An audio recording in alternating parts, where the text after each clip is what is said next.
Welcome to the Pub Date Podcast, the show where two book broads discuss what should happen before, during, and after your book publication date. Brought to you by Broad Book Group, with your hosts Vanessa Campos and Jen Dorsey.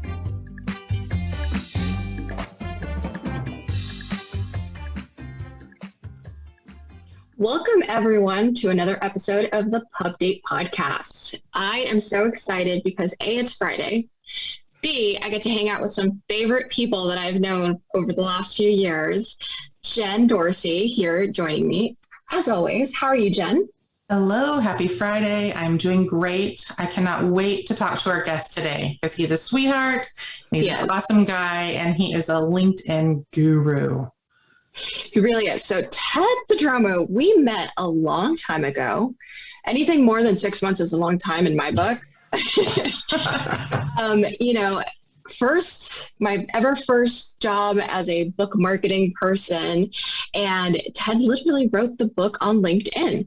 So LinkedIn, we're all on it. It's really a powerful network with more than 740 million active users. We're all on it. We're all talking at each other, but we may not be using the platform in the way that it was intended.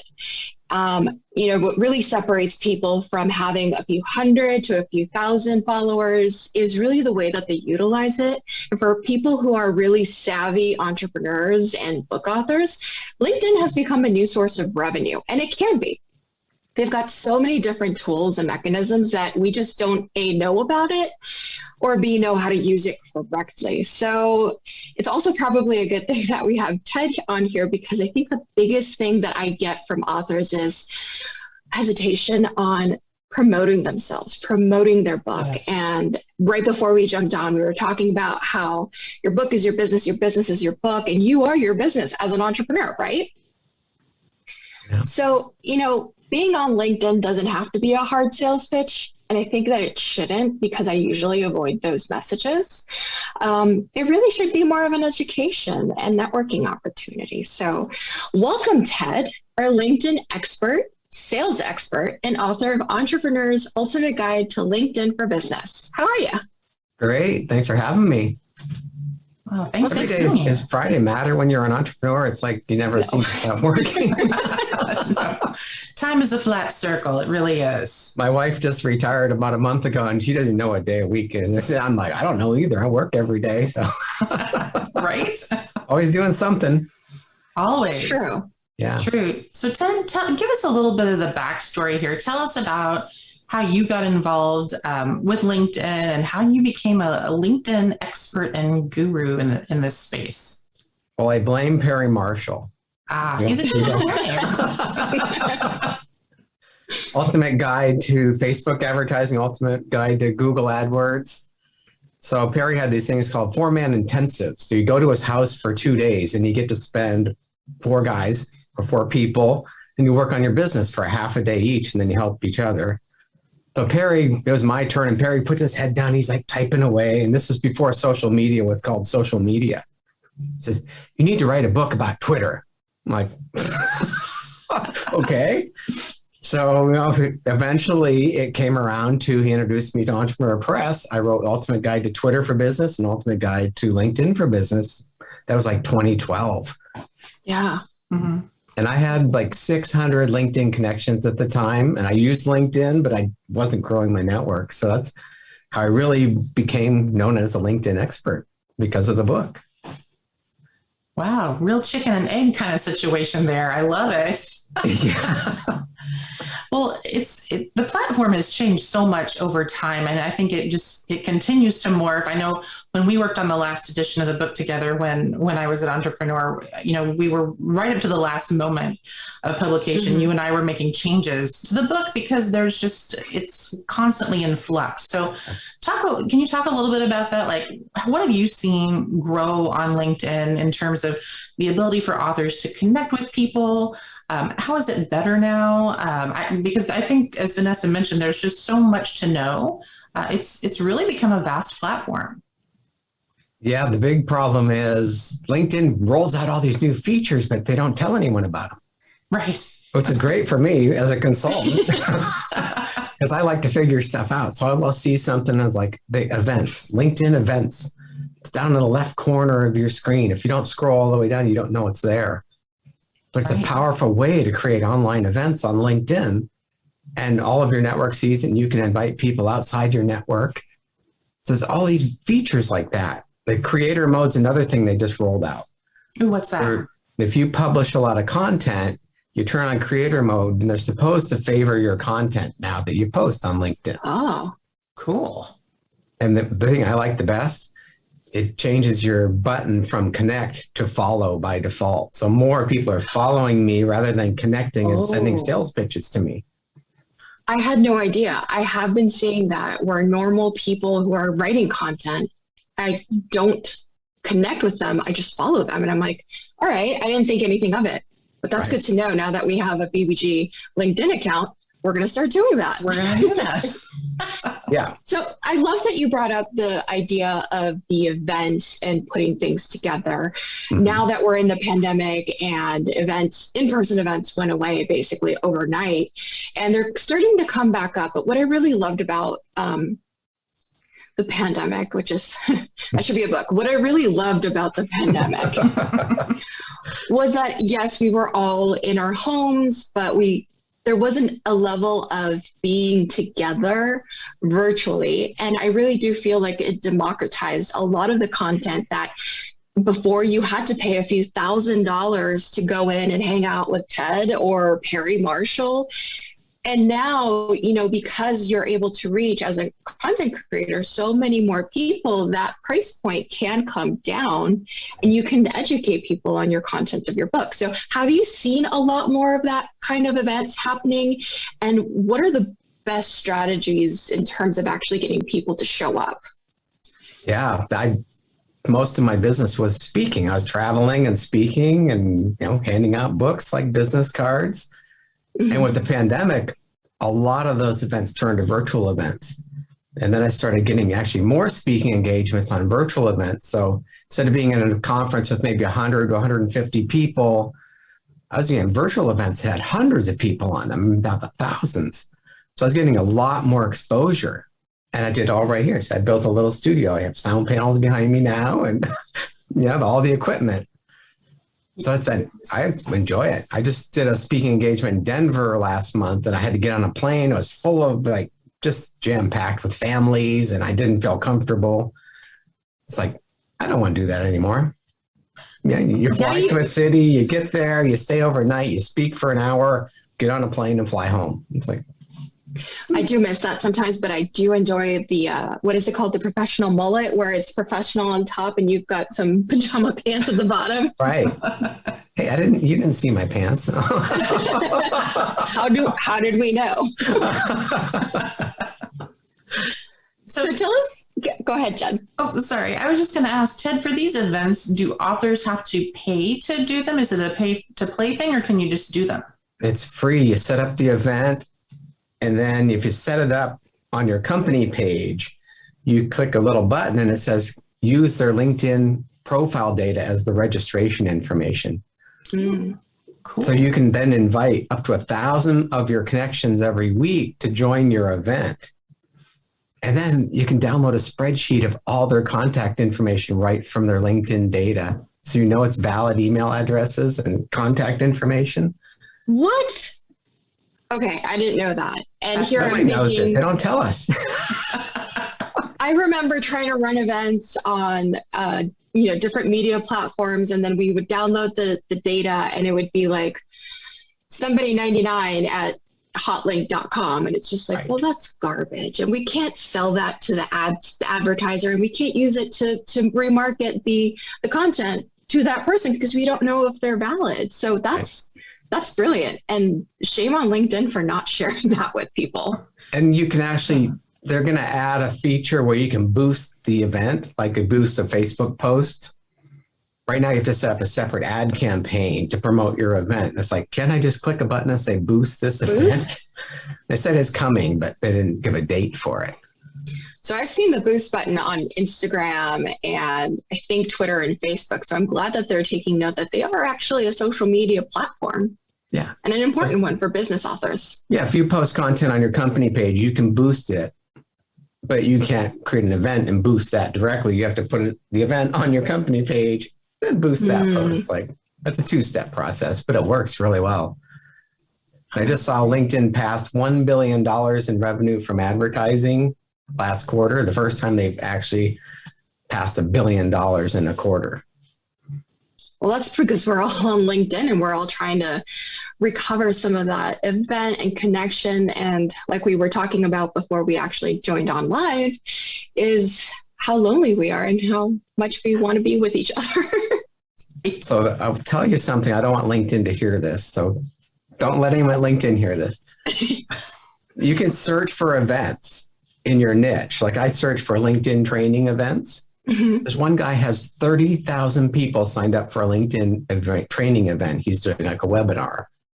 Wow. And if I say I'm going to attend that event, I can see all 30,000 people and their contact information.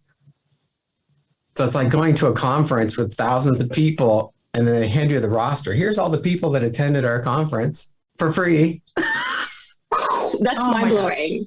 Yes. So you can start going through that list and connect with all those people because you know they're interested. Like if you're looking for people want to promote their book, find books of events about that. You can connect with those people and your LinkedIn audience will be your target audience. That's okay. So it's like a bug. I know they'll maybe fix it someday, but I'm going to use it as much as I can while we can. Absolutely. Yeah. Those are the type of lists that you'll get as a business owner. You'll get this random email that says, hey, we have a list of X number of people who would be interested in that. And that's actually something that direct mail marketers use a lot to target audiences and really get niche. So that's wild. Yeah. Jen, are you writing this down? My mind is still being blown by it. So that is amazing. I love that. And, I think a lot of people kind of talk themselves out of using LinkedIn in some of these more creative ways because they're either a little intimidated by it or they feel like they have to pay big bucks to do some of these things. And they don't. They don't. It's free. Wow. I love it. What are some other things authors can do on LinkedIn to sell their book, to kind of get out there without feeling like they're being too salesy? What have you seen that's worked really well? One thing that worked, when I wrote the second edition of Ultimate Guide to LinkedIn for Business, I hired a social media writer on Upwork.com. And there's like amazing amounts of work at home, stay-at-home moms now that are well-educated and great writers, and they want to just work part-time. So I hired a woman. She had a master's degree from Northwestern. She charged me $30 an hour. I gave her my manuscript. I said, write me some social media posts. She wrote like 100 social media posts that I had graphics made then. And so I post those on LinkedIn using Sendable, is that like Hootsuite. Mm-hmm. Okay. So I am dripping out excerpts of my book, and then she added a little to each one. So that generated a ton of traffic. So in my last book, the third edition, I hired 5 writers. They're all US based. I went with the top tier. They were like $30 to $40 an hour. I said, you each have 2 hours to write, go through my manuscript and write some excerpts. And I'm going to hire the top 2. So I made it a contest and they could see they're all competing against each other. I have over 300 excerpts of my book from 5 different perspectives that now I use as social media content. And it cost me less than $1,000 to create all that. You guys, that's brilliant. That is brilliant because not every author, A, has the time to do that, or B, not everybody's social media savvy and like creating cool little snippets or interesting little excerpts. It's not, writing the book was their talent. Their business is their talent, but being their own social media person, not necessarily their talent. I love that idea. Shop it out. Sure. Yeah. And hire the best writers. I got the US base. I've offshored stuff and they just don't write as well as they don't know our business. I love that you got different perspectives because it's almost like a little book club.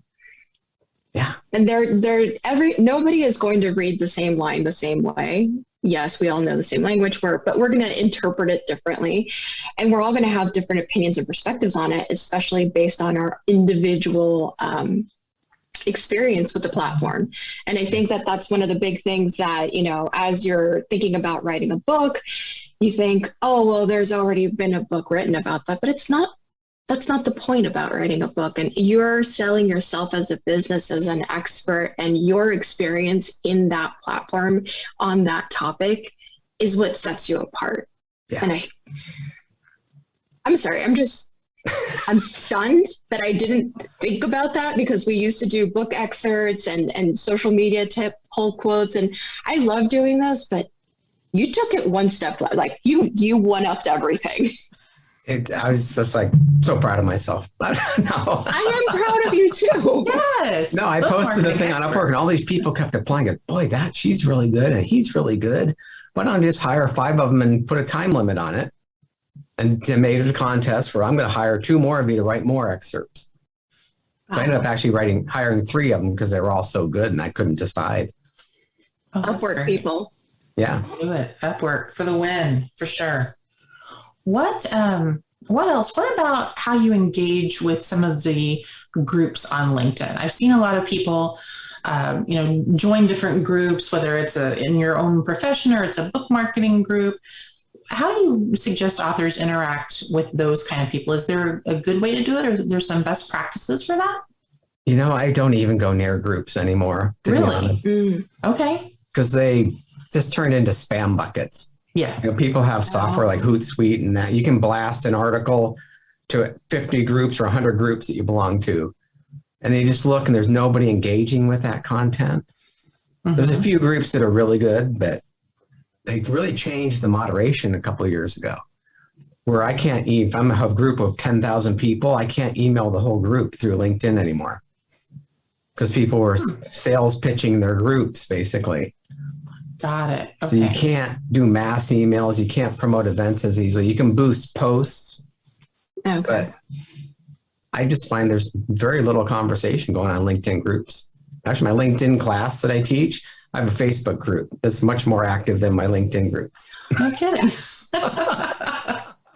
Facebook is becoming the new conversation starter, although it was always a little bit about that. Yeah. I think that's really great. And I love that, that's where the conversation, connecting with professionals needs to be, but sometimes you need to take it outside of that. So tell us a little bit about how you went, and I don't know if you were willing to share with us how many LinkedIn connections you have, how you went from 600 to now your current level. 24,000. Wow. What? Oh my God. Yeah. That's wild. And was that all just organic, or were you like what they call a lion? After the first book, I thought, I need more than 600 connections. I'm going to get to 30,000. That was just the limit. So I started connecting with everybody. Like, oh my God, what a mistake that was. You get so much noise and people are always reaching out to you and trying to sell you something. So that's why now I don't even invite people to connect unless I see they're going to be at an event. So I'll say, hey, what do you want to learn at the LinkedIn marketing event or something like that? Or so you I'll find will go in and talk to them individually. Oh yeah. Start conversations and then invite them to connect. Say, hey, I see you're going to the LinkedIn marketing event. Let's connect. So I know they're interested in learning LinkedIn. So I'm going to build my network with people that raise their hand and I want to learn LinkedIn. That's wonderful. What has been your favorite LinkedIn feature and your least favorite LinkedIn feature over the years? LinkedIn messaging for both. Love and hate relationship. For some reason, people treat us like we're bots when we're online. Like before years ago, I fixed computers for a living in the 80s and 90s. If I'd go on service calls, I'd call up the customer and their system would be down and they're like yelling at me to get out there, treating me like a piece of dirt, basically. Then I walk in the door and they're like, oh, thank you for being here. They treat you totally different in person. Then when people are blasting these LinkedIn messages at us, like they're cold calling or they're robo calling, literally. Maybe I'll send 1,000 messages today. And if one person signs up, I did my job. I say treat it like you're at a networking event or at a conference. When you introduce yourself to someone and exchange business cards, how do you treat that person? Do you try to sell them? No, you try to get to know them. And people, I don't have time to build a relationship. I need to make sales. Like, I'd rather have a good relationship and get a lot of sales from one person than one sale from somebody I tricked into buying from me by spamming them. Yeah. That's what it feels like. You know, I feel like you're the Hunger Games. They're hunting you down. So less transactional, more relationships is what you're saying. If you're a small business owner, an entrepreneur, you don't need 1,000 clients a year. Right. You need like 10 really good clients can carry your business for a year. Absolutely. Yeah. Yeah, I'm not sure that I could take on 1,000 authors. 10 would be great. Yeah, we can do that. 3 or 4 a month, 1 a week. Wouldn't that be great? Yeah. That's wonderful. Absolutely. Right. Yeah. So it's not always about the massive quantity of people. It's that really relationship. And so if you have a lot of followers, so is your strategy to go in and find their mutual likes and then start reaching out? Or do you just kind of like group set, like, I'm going to talk to these 10 people this week and these 10 people next week? You know, what I've been doing lately is searching for content people have posted. And if I like what they said, I'll jump into the conversation. If a lot of people are commenting and liking it, and I'll try to meet people that way. Say, hey, Joe, I like what you said about Bill's post or whatever. And actually read the content if they post an article and make a thoughtful comment. I was just on one of my mastermind group calls and somebody said he got a new client from another one and it was in the group because he commented on his post. I said, Tom, how long did it take you to make that thoughtful comment? He goes, maybe 22 seconds. And he got another client because someone recognized that he made a thoughtful comment. That's some good ROI. Yeah. So you spend 15 or 20 minutes a day scanning through. You can actually search for specific content now on LinkedIn. Mm-hmm. Find something people are posting in your niche, join those conversations, and then invite them to connect maybe, or let them invite you to connect. Instead of, I used to do this. I had automated software. I'd search for job titles and company sizes, and then I would just blast invitations at them or view their profiles. I used to view like 1,000 profiles a day with automation. And you'd get, build up your network, but it's all automated. Yes. LinkedIn's caught on to that now, thank God. Well, now they don't tell you exactly who has viewed your profile to connect. They want you to pay up for that. And I think that's really interesting. One of the things that as you're talking, I'm thinking about all the things that I'm doing wrong on LinkedIn. I'm connected with a lot of professionals within my network, which means people who make books, people who market books, and people who sell books. Right. But my problem is that I need to connect with more people like Ted. More people who are out there doing the business. So really your target audience and who is going to buy that service from you, because there is a comfort in knowing that you're talking the same language with people that are already doing the same thing as you, but that's not the point of LinkedIn, right?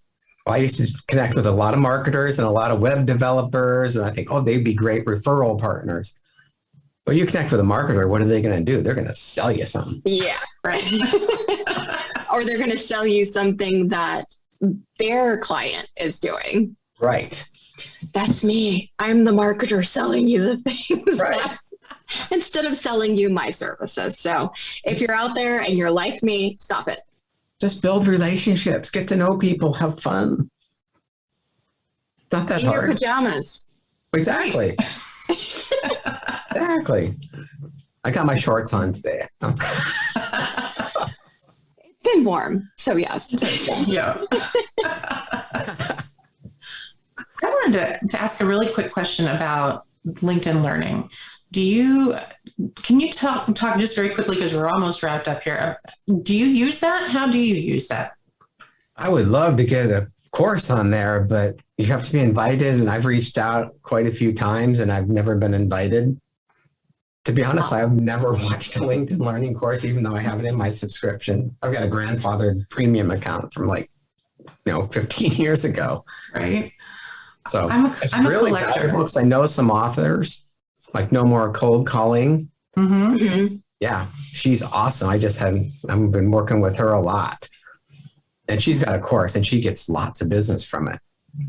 Wow. Can she invite you as a course creator? It's hard because they have a lot of turnover in people. So the person that got her involved isn't there. And I actually go down to LinkedIn headquarters. I was going like once a quarter because they found me through a press release or a Google alert. They invited me to come down to headquarters so they could pick my brain. And I was going once a quarter till the pandemic hit. Wait, so they didn't invite you to come on virtually?